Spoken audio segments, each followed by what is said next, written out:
विधायक ने कहा, मातृभूमि भारत राष्ट्र की स्वतंत्रता और स्वाभिमान का प्रतीक है तिरंगा। नमस्कार, मैं राजीव कुमार झा, आप देख रहे हैं न्यूज मिशन इंडिया। मधुबनी जिले के बासोपट्टी प्रखंड मुख्यालय में भाजपा मंडल कार्य समिति की बैठक रविवार को दीनदयाल उपाध्याय सामुदायिक भवन में मंडल अध्यक्ष संजय कुमार ठाकुर की अध्यक्षता में आयोजित हुई। बैठक को संबोधित करते हुए खजौली के भाजपा विधायक अरुण शंकर प्रसाद ने कहा कि मातृभूमि भारत राष्ट्र की स्वतंत्रता और स्वाभिमान का प्रतीक है तिरंगा। राष्ट्र के यशस्वी प्रधानमंत्री नरेंद्र मोदी की अभिप्रेरणा से हम सभी यह सुनिश्चित करें कि स्वतंत्रता दिवस यानी कि 15 अगस्त के अवसर पर खजौली विधानसभा के हर घर में भारतीय आन बान शान का राष्ट्रीय प्रतीक तिरंगा लहराएंगे। उन्होंने बैठक में उपस्थित कार्यकर्ताओं से क्षेत्र के लोगों से इसके लिए अपील करने का आह्वान किया। विधायक श्री प्रसाद ने आगे कहा कि इस अवसर पर हम सभी देशभक्तों को पार्टी द्वारा तय कार्यक्रम में अपने अपने स्तर से सहभागी बनने के लिए संकल्पित होने की आवश्यकता है। अमृतकाल में खजौली विधानसभा में तिरंगा यात्रा, तिरंगा रैली, तिरंगा दौड़ जैसे कार्यक्रम आयोजित होंगे, जिसमें हमारे सांस्कृतिक गौरव विरासत को तिरंगे से जोड़कर एक भारत श्रेष्ठ भारत की तस्वीर प्रस्तुत की जाएगी।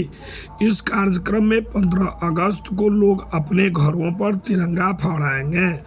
इससे अपने राष्ट्रीय ध्वज के प्रति जागरूकता के साथ साथ सम्मान का भाव बढ़ेगा, हृदय में देशभक्ति की भावना भी बढ़ेगा। इस कार्यक्रम में भारत की एकता और अखंडता मजबूत होगी। बैठक में हरिश्चंद्र शर्मा, संजय कुमार ठाकुर, संजय कुमार महतो, पंकज कुमार, राजा सिंह, राजकुमार साव, पूनम देवी, रेणु देवी, रीना देवी सहित दर्जनों कार्यकर्ता मौजूद थे। बाद हम सब लोग 11 तारीख से लेकर 15 तारीख तक इस कार्यक्रम में लगेंगे। कैसे प्रत्येक घर पर तिरंगा लगे, समाज के अंदर, हमारे गांव के अंदर कैसे लोगों के अंदर राष्ट्रभक्ति एक बार फिर से जागृत हो कि हम लोग जिस प्रकार से 15 अगस्त 1947 को भारत आज़ाद हुआ था, उस आज़ादी का जश्न दिखे। उसको बार बार ये जो राष्ट्रीय पर्व है हमारा, उसको हम सीधे एक झंडा फहराकर 15 अगस्त को मना लेते हैं। वो लगना चाहिए 2-4 दिन पहले से कि कुछ न कुछ हमारे देश के अंदर हो रहा है और हम किसी विषय को याद कर रहे हैं। तो इसलिए भारत के स्वाभिमान का जो प्रतीक है तिरंगा, भारत का जो राष्ट्रीय ध्वज है हमारा तिरंगा, उसको हम अपने घरों पर फहराएं। ये 3-4 साल पहले तक ये आप हम नहीं कर सकते, प्रतिबंधित। उसको बड़े तरीके से चढ़ाना और उतारना एक नियमबद्ध तरीके से होता था, लेकिन कानून बनाकर उसमें संशोधन करके और उसका एक विशिष्ट कपड़ा था, उसी से वो बनता। ये हर आदमी के लिए संभव नहीं हो पाता। इसलिए देश में एक कानून बनाकर कैसे हर आदमी इस तिरंगे से जुड़ेगा, उसके लिए किसी भी पॉलिस्टर हो, सूती हो, सभी प्रकार के कपड़े से निर्मित तिरंगा हम लगा सकते हैं, हमेशा लगा के रख सकते हैं।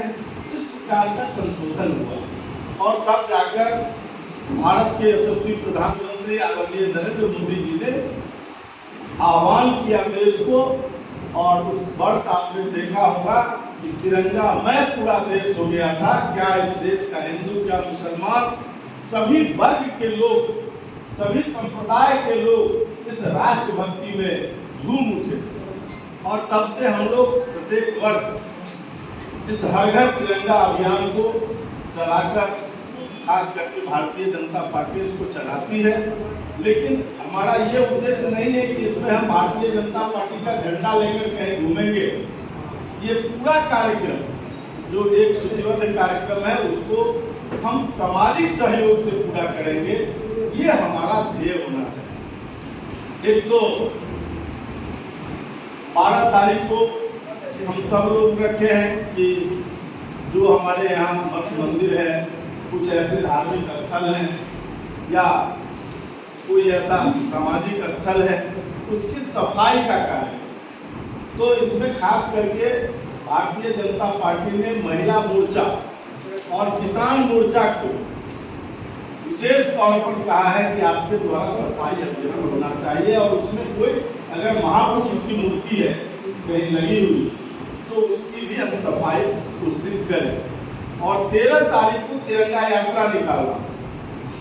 तो ये इस तिरंगा यात्रा के लिए पार्टी का निर्देश था कि जिला में 30 किलोमीटर तक तिरंगा यात्रा युवा मोर्चा के जो जिला की टीम है वो 300 मोटरसाइकिल के साथ कम से कम करे। और जो 3 विधानसभा छूट जाता है उस 3 विधानसभा में वहाँ के सभी कार्यकर्ताओं के सहयोग से वहाँ जो सांसद विधायक अपने चुनाव लड़े ऐसे जो लोग हैं वो सब लोग मिलकर वो अपने विधानसभा में गए। तो इस बार जो अभी तय हुआ है मधुबनी में, वो मधुबनी 2-3 विधानसभा का तय किए हुए है उधर, जिसमें खजौली नहीं, राजनगर भी अलग करेगा। रात फिर बात हुई है जिलाध्यक्ष से, तो उन्होंने कहा कि हमने सब विधानसभा को उधर मधुबनी छोड़कर कह दिया है कि अपने अपने तरीके से करें। तो हम तो पहले ही उस दिन युवा मोर्चा की टीम आई थी यहाँ बात करने के लिए। उन्होंने कहा कि जब ये विधानसभा आप टच नहीं कर रहे हैं तो वहाँ यहाँ से कार्यकर्ता को वहाँ ले जाइएगा, इसका कोई औचित्य नहीं है।